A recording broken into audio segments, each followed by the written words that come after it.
Sunriser Hyderabad versus Lucknow super giants के बीच जो कल का एंटरटेनिंग मुकाबला था वो कई वजहों से लाइमलाइट में रहा। पहला कारण कि वहां पर हेड और अभिषेक शर्मा का तूफान देखने को मिला। दूसरा कारण कि Lucknow super giants team Hyderabad के आगे निस्ते नाबूद हो गई, धाराशायी हो गई पूरी तरीके से। तीसरा कारण कि भैया 10 ओवर के भीतर 167 रनों का विशालकाय लक्ष्य पीछा कर लिया गया, चेस डाउन कर लिया गया और यह टी20 क्रिकेट में पहली बार हुआ। लेकिन यह मुकाबला पॉपुलरिटी की चरम सीमा या यूं कह सकते हैं पॉपुलरिटी की पराकाष्ठा तब पार किया जब मुकाबला समाप्त हुआ। वहां पर गोयनका जी किसको फटकार लगाते हुए नजर आए? कमाल लाजवाब राहुल को खरी खोटी सुनाते हुए आए और सरेआम राहुल को बदनाम कर दिया, जिसके बाद सोशल मीडिया दो गुटों में पूरी तरीके से बंट चुका है। कुछ केएल राहुल का समर्थन करते हुए नजर आ रहे हैं, ये कह रहे हैं कि इतना बड़ा दिग्गज खिलाड़ी है, ये हमारे देश का आन है, बान है, शान है, हमारे देश को रिप्रेजेंट करता है, इसको गोयनका सरेआम फील्ड पर नहीं डांट सकते, सरेआम बदनाम नहीं कर सकते, चाहे जो भी स्थिति हो, चाहे जो भी परिस्थिति हो। कुछ कह रहे हैं कि अरे गोयनका मालिक है लखनऊ सुपर जायंट्स के, वो कुछ भी कर सकते हैं, कुछ भी कर सकते हैं, केएल राहुल रिस्पॉन्सिबल हैं संजू गोयनका के लिए और वो उनको फटकार लगा सकते हैं। ये भी मानना है कि गोयनका इतना इन्वेस्टमेंट कर चुके हैं इस टीम में कि भैया वो अपना आपा लगातार खोते जा रहे हैं, क्योंकि लखनऊ सुपर जायंट्स का वो प्रदर्शन और वो फैन फॉलोइंग नहीं बन पा रही है जो संजू गोयनका सोच कर चले थे। तो आखिरकार सवाल ये उठता है कि सही कौन है, गलत कौन है? क्या राहुल सही है? क्या राहुल का पक्ष लेने वाले समर्थक सही हैं या फिर गोयनका के पक्ष लेने वाले और गोयनका जी सही हैं? अपने इस वीडियो में इसी पर हम विस्तार से चर्चा करेंगे, आपको पूरी बातें समझाने का प्रयास करेंगे कि आखिरकार केएल राहुल को खरी खोटी क्यों सुनाई गई, सरेआम बदनाम फील्ड पर क्यों किया गया, फटकार संजू गोयनका जी क्यों लगाते हुए नजर आए और गलती है किसकी? जवाबदेह राहुल हैं कि नहीं है, यह भी बात हम आपको समझाने का प्रयास करेंगे। लेकिन वीडियो में आगे बढ़ने से पहले आप सभी व्यूअर्स से यही आग्रह है, यही अनुरोध है कि अगर आपको हमारे अपडेट्स पसंद आते हो, वीडियो को लाइक, चैनल को सब्सक्राइब, हाँ फेसबुक पेज पर अगर आप वीडियो देख रहे हो तो फेसबुक पेज को फॉलो कर लीजिएगा, कमेंट सेक्शन में कमेंट डाल दीजिएगा कौन गुनहगार है, वो संजीव गोयनका जी हैं या फिर कमाल लाजवाब राहुल है। पहले कल के मुकाबले पर हम नजर डालते हैं, प्रदर्शनों पर नजर डालते हैं। सबसे पहले आपका कप्तान स्क्रूटनी में आता है जब आपकी टीम खराब प्रदर्शन करती है, तो कमाल लाजवाब राहुल के कल के आंकड़े पर नजर डालते हैं। ये देखिए स्कोर कार्ड आपके सामने है, 33 गेंद 29 रन आउट है, ये स्टार नहीं है और आप समझ सकते हैं ये टी20 क्रिकेट नहीं, इवन ये स्कोर कार्ड आप ओडीआई क्रिकेट में ऐसी पिचों पर एक्सेप्टेबल नहीं करते हैं। इवन टेस्ट क्रिकेट में भी ट्रेविस हेड जैसा बल्लेबाज एक्सेप्ट नहीं करेगा कि बिलो 100 का उसका इस पिच पर स्ट्राइक रेट रहे। तो फिर भैया सवाल उठेंगे कि कमाल लाजवाब राहुल कैसी पारियां खेल रहे हैं, क्या वो सेल्फिश हैं, क्या वो बतौर कप्तान सही विकल्प हैं टीम के लिए? क्योंकि आपको पता है कि कप्तान वही सही है जो लीडर सही है, और लीडर कौन होता है? जो अपनी टीम को लीड करता है, रिस्पॉन्सिबिलिटी लेता है, दायित्व लेता है, दिशा दिखाता है। जैसे कप्तान रोहित शर्मा को आपको याद होगा जब उनको कप्तानी थमाई गई तो उन्होंने बोला कि हम अटैकिंग ब्रांड ऑफ क्रिकेट खेलेंगे, तो हुआ कि रोहित तो खुद लोग खेलते हैं, अटैकिंग ब्रांड ऑफ क्रिकेट कैसे खेला जाएगा? तो रोहित ने वो कार्य करके दिखाया। शुरू के 3-4 महीने देखा होगा आपने, रोहित का बल्ला बिल्कुल शांत था, खूब क्रिटिसाइज किया जा रहा था, लेकिन वो लगातार शॉट लेते रहे।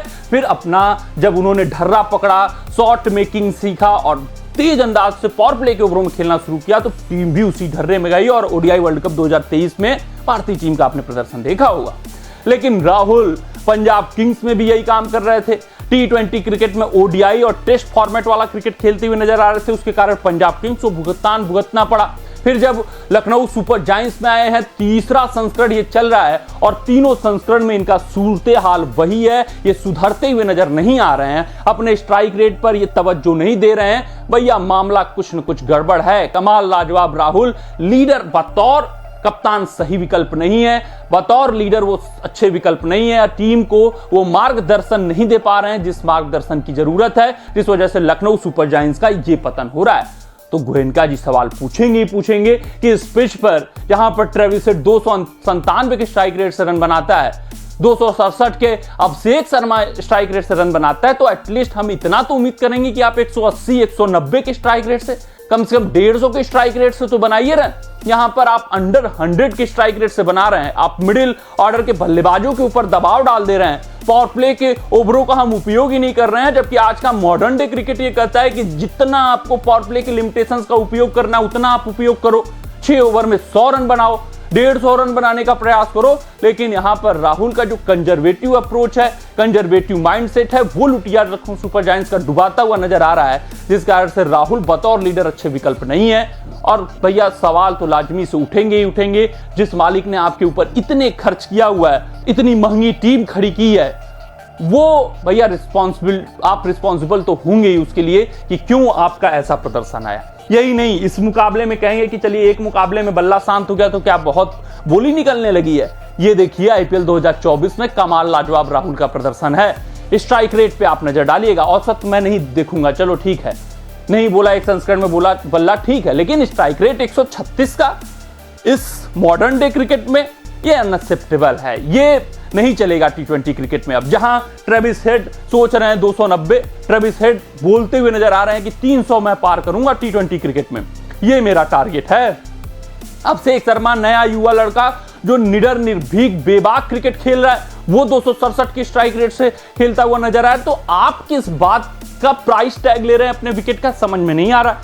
29 रन 33 गेंद, ये कहां से अपनी टीम को आप फायदा पहुंचाते हुए नजर आ रहे हैं। ऐसी पारियां सिर्फ और सिर्फ अन्य बल्लेबाजों के ऊपर दबाव डालती हैं। वो कुणाल के ऊपर दबाव डालेंगी, पूरन के ऊपर दबाव डालेंगी, बदोनी के ऊपर दबाव डालेंगी, स्टोइनिस के ऊपर दबाव डालेंगी, डिकॉक के ऊपर दबाव डालेंगी, और फिर होगा कि ये बल्लेबाज नहीं सही खेल रहे हैं, राहुल तो अकेले लड़ रहे हैं। अरे नहीं यार, टी20 क्रिकेट अब एवरेज का गेम नहीं है कि आप औसत बनाइए, औसत के हिसाब से चलिए। टी20 क्रिकेट अब स्ट्राइक रेट का गेम है। 10 गेंद पर 30 रन आपने बना दिया, आपने अपना काम कर दिया, अन्य बल्लेबाजों को फ्री छोड़ दिया कि जाओ आप भी खुलकर खेलो। राहुल को यह बात समझ नहीं आई। उससे भी बड़ी बात, अगर हम आईपीएल 2024 में डॉट बॉल खेलने की सूची की बात करें तो वहां पर राहुल तीसरे स्थान पर हैं।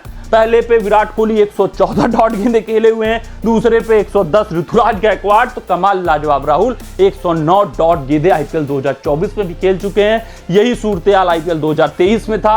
ये ऐसे खिलाड़ी हैं जो टी20 क्रिकेट में पावर प्ले के ओवरों में मेडन ओवर खेलते हैं, और यहां पर ऐसा समय बन चुका है कि मेडन ओवर आपने खेल दिया तो पाप कर दिया। वो पाप ये कर चुके हैं, और एक बार नहीं बहुतेरे बार कर चुके हैं कमाल लाजवाब राहुल। इनके माइंडसेट में ही गलती है।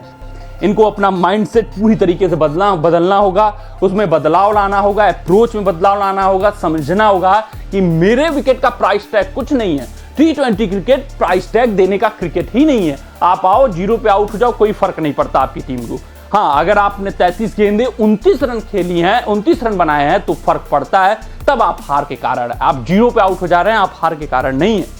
टीमें अब एक्सेप्ट करके चल रही हैं कि हाँ आप जाएंगे 0 पर आउट हो जाएंगे, वो एक्सेप्टेबल है। लेकिन 33 गेंद पर 29 रन, 136 का स्ट्राइक रेट, 109 डॉट गेंदे आप खेल जाएंगे पूरा आईपीएल के संस्करण में, अभी आधा चला है, तो फिर ये अनएक्सेप्टेबल बात है। तो भैया गोयनका जी गुस्साएंगे ही। इतना इन्वेस्टमेंट हुआ है और आपकी टीम मात्र 10 ओवर के भीतर हार जा रही है, फिर तो सवाल उठने लाजमी है। तो कमेंट सेक्शन में आप भी कमेंट करके बताइएगा कि आखिरकार सही कौन है, गलत कौन है, आपके हिसाब से अपना मत हमें बताइएगा। यहां पर राहुल रिस्पॉन्सिबल हैं, अकाउंटेबल हैं लखनऊ सुपर जायंट्स के मालिक के लिए कि भैया इतना स्लो क्यों, इतना इंटेंट में कमी क्यों, इतना कंजर्वेटिव अप्रोच क्यों हम लोग खुलकर बल्लेबाजी नहीं कर सकते हैं। लखनऊ के प्रशंसक भी यही केएल राहुल से सवाल पूछते हुए नजर आ रहे हैं। कमेंट सेक्शन में आपका कमेंट जरूर आना चाहिए। अगर ये वीडियो आपको पसंद आया हो तो इसे लाइक और शेयर करें, और क्रिकेट से जुड़ी अन्य जानकारियों के लिए हमारे चैनल को सब्सक्राइब करना ना भूलें।